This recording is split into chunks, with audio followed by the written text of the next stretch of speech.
ગુજરાતમાં 24 કલાકમાં કોરોના 5 નવા કેસ નોંધાયા છે, જેમાં મહેસાણા, ગાંધીનગરમાં કોરોના 2 કેસ સામે આવ્યા છે, જેમાં તે મહેસાણા, ગાંધીનગર દર્દીઓમાં ભારતમાં પ્રવાસી હતા અને તે આ રાજકોટમાં પણ એક કોરોના કેસ નોંધાયા છે. તમામ સેમ્પલ જીનોમાં સિક્વેન્સ માટે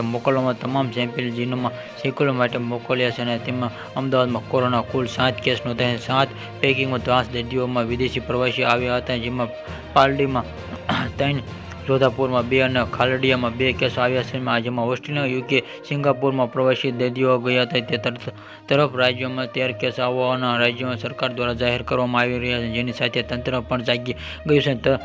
રાજ્યમાં કોરોના દરમિયાન અમદાવાદમાં મુખ્ય કેન્દ્રમાં રહ્યું હતું અને અમદાવાદમાં કોરોના નવા વેરિયન્ટ લઈને એમસીસી દ્વારા સીવીપી હોસ્પિટલમાં બેડના વોર્ડની ક્વોરન્ટાઇન ટેસ્ટની પ્રક્રિયા શરૂ કરવામાં આવી છે. આ પછી સીપી હોસ્પિટલના 80 બેડરૂમમાં તૈયાર કરાયા છે અને પુરુષ વોર્ડ, મહિલામાં 30 થી 50 બેડ તૈયાર કરાયા છે. 20 આઈસીયુના બેડ તૈયાર કરવામાં આવ્યા છે. ઉપરાંત ઓક્સિજન હોસ્પિટલની સ્ટોક ચકાસણી કરવા માટે મેડિકલમાં આવ્યું છે અને અમદાવાદમાં પણ કોરોના એન્ટીમારી લીધી છે. અમદાવાદમાં 7 એક્ટિવ કેસ નોંધાયા છે અને આ તૈયારી એમસીસી દ્વારા કોર્પોરેશન હસ્તે તમામ હોસ્પિટલમાં વ્યવસ્થામાં કરવામાં આવી છે.